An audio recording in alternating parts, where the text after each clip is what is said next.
আমাদের দৈনন্দিন জীবনের প্রতিটি মুহূর্ত, প্রতিটি ক্ষণ যেমন লাভ ক্ষতির হিসেব ছাড়া চলতে পারে না, ঠিক প্রত্যেকটি কম্পিটিটিভ পরীক্ষা এই লাভ ক্ষতির অঙ্ক ছাড়া যেন অপরিপূর্ণতা থেকে যায়। এই লাভ ক্ষতির যে চ্যাপ্টার, এখানে বহু ধরনের অঙ্ক আছে, বহু টাইপের অঙ্ক আছে। তো প্রত্যেকটা টাইপের অঙ্ক প্রত্যেকটি ক্লাসে একাধিক পদ্ধতিতে আমি সমাধান করে চলেছি। আজকের ক্লাসেও আরো একটি টাইপের অঙ্ক নিয়ে আমি চলে এসেছি। ক্লাসটি প্রথম থেকে শেষ পর্যন্ত মনোযোগ সহকারে দেখো, আশা করি তোমরা উপকৃত হবে। প্রথম আজকে যে টাইপের অঙ্কটা রেখেছি, এক ব্যক্তি 5% লাভে একটি রেডিও বিক্রি করে, আরো 24 টাকা বেশি মূল্যে রেডিওটি বিক্রি করলে 8% লাভ হতো, তবে রেডিওটির ক্রয় মূল্য কত? একটা রেখাচিত্রের সাহায্যে বিষয়টা একটু আলোকপাত করা যাক। দেখো, এইটা হচ্ছে 0, এখন এই দিকটা হচ্ছে পজিটিভ দিক আর এই দিকটা হচ্ছে নেগেটিভ দিক।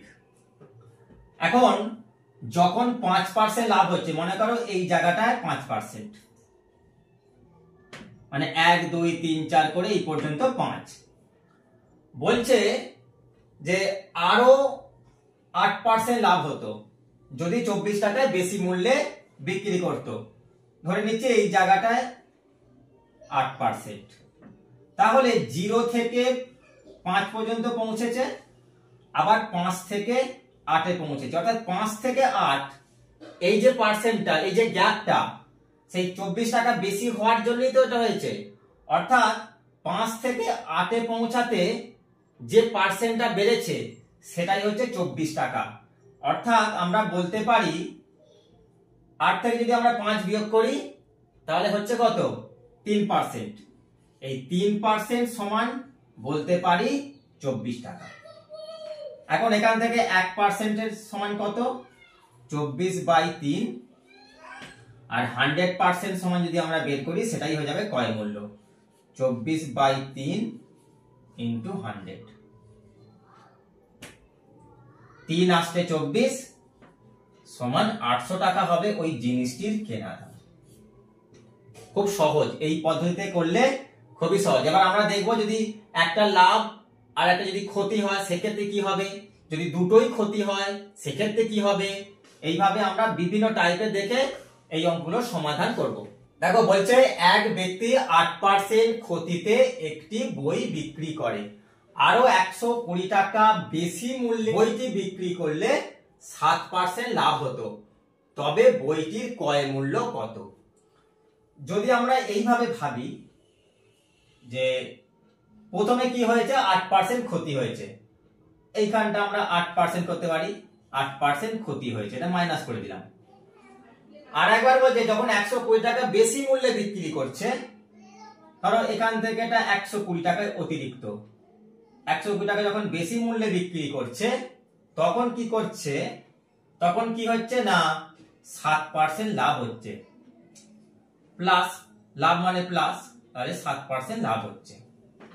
এখানে যদি 0 হয়, খুব ভালো করে দেখো, যখন 8% তার ক্ষতি হয়েছে, এই 8% থেকে 0 তে আসতে তাকে প্লাস 8 যোগ করতে হবে, মানে আরো 8% তাকে লাভ করতে হবে। এরপর আবার যখন 0 থেকে 7 এ যাবে তখন 7 হবে, তার টোটাল কত হচ্ছে? 15% হয়ে যাচ্ছে। অর্থাৎ এই 15% সমানই হচ্ছে 120 টাকা।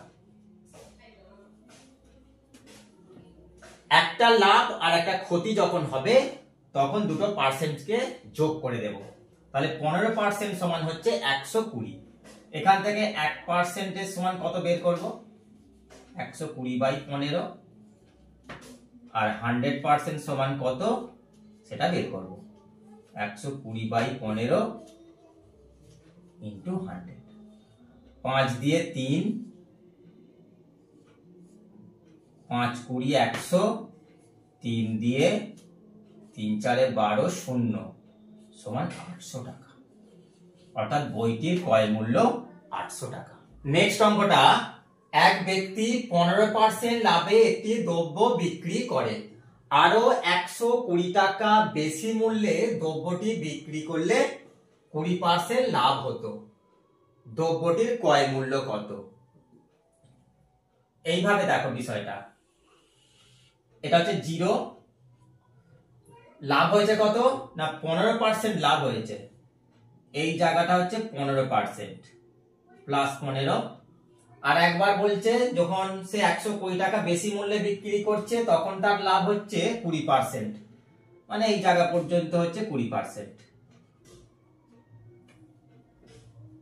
এই যে 15% থেকে 20% যেতে যে গ্যাপ তৈরি হয়েছে, মানে এইটুকু, এটাই হচ্ছে 120। অর্থাৎ 120 টাকায় সে যখন বেশি বিক্রি করছে তখন 15 থেকে সেটা 20% চলে গেছে লাভটা। তাহলে 15 থেকে যখন 20-তে যাচ্ছে, এটা হচ্ছে 5% অতিরিক্ত। এই অতিরিক্ত 5% সমান হচ্ছে 120। এখন এই লাইনটা করার কোনো দরকার নেই। যখন দেখবো যে দুটোই লাভ তখন বিয়োগ করে দেব, যখন দেখবো একটা লাভ একটা ক্ষতি তখন যোগ করে দেব। 5% সমান 120, 1% সমান হচ্ছে 120/5, 100% সমান 120/5 ইন্টু 100। 5 দিয়ে 5 20 100 সমান 12 দুগুণে 24, দুটো শূন্য, 2400। অর্থাৎ দ্রব্যটির ক্রয় মূল্য 2400 টাকা। এক হকার 30% লাভে লেবু বিক্রি করে। আরো 20 পয়সা বেশি মূল্যে লেবুটি বিক্রি করলে 50% লাভ হতো। লেবুটির ক্রয় মূল্য ও বিক্রয় মূল্য কত? এখানে দুটোই লাভ আছে, অর্থাৎ 30% লাভ দেওয়া আছে আর 50% লাভ দেওয়া আছে। মানে 30% লাভ থেকে 50% লাভে পৌঁছাতে যে লাভটা সে করেছে বা করতো সেটাই হচ্ছে ওই 20 পয়সা। অর্থাৎ সে যদি আরো বেশি মূল্যে বিক্রি করত 20 পয়সা, তাহলে তার 30% লাভ না হয়ে 50% লাভ হতো, অর্থাৎ তার 20% বেশি লাভ হতো। তাহলে দুটোকে আমরা কি করব, ওই 50% থেকে 30% বিয়োগ করে দেব। অর্থাৎ বলতে পারি এই 20% সমানই হচ্ছে 20 পয়সা। তাহলে 1% সমান কত? 20/20, মানে 1 পয়সা হবে। আর 100% সমান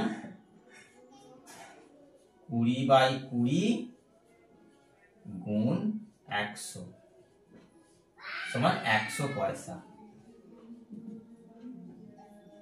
অর্থাৎ লেবুর ক্রয় মূল্য 100 পয়সা। আর একটা পার্ট আছে, লেবুর বিক্রয় মূল্য কত? বিক্রয় মূল্য হচ্ছে, এখানে লাভ বলে দিয়েছে 20% লাভ হচ্ছে, তাহলে 100 পয়সা যদি কেনা দাম হয় তাহলে আরো 20 পয়সা লাভ হবে। বিক্রি করতে গেলে সে 20 পয়সা লাভ করবে। অর্থাৎ বিক্রয় মূল্য হবে 100 যুক্ত 20 পয়সা সমান 120 পয়সা। কেনা দাম 100 পয়সা আর বিক্রয় মূল্য হচ্ছে 120 পয়সা। এক ব্যক্তি 10% ক্ষতিতে একটি বই বিক্রি করে। আরো 5 টাকা বেশি মূল্যে বইটি বিক্রি করলে 15% লাভ হতো। তবে বইটির ক্রয় মূল্য কত? এটাকে একটি রেখাচিত্র দিয়ে বিষয়টা বোঝানো যাক। এইখানে হচ্ছে 0, 10% ক্ষতি হয়েছে, মানে এই জায়গাটায় 10%, মানে -10। আর 5 টাকা যখন বেশি মূল্যে বিক্রি করছে সেক্ষেত্রে তখন কি হচ্ছে না 15% লাভ হয়ে যাচ্ছে, মানে +15। এখন এই -10 থেকে 0-তে আসা পর্যন্ত আরো 10% লাভ করতে হবে। আবার 0 থেকে 15 আসতে গেলে 15ই হবে। তাহলে এই যে টোটাল, এইটা হচ্ছে 25 আর এটাই হচ্ছে 5 টাকা। অর্থাৎ 10%টাকে তাকে ওভারকাম করতে হবে, কারণ 10% তার ক্ষতি হয়েছে। এই 10% ওভারকাম করে আরো 15%, এই যে টোটাল জিনিসটা অর্থাৎ টোটাল যে পার্সেন্টটা সেটাই হচ্ছে 5 টাকা। তাহলে 25% সমান হচ্ছে 5 টাকা, কারণ 10% আর 15%, একটা প্লাস একটা মাইনাস থাকলেই দুটোকে যোগ করে দিতে হয়। 1% সমান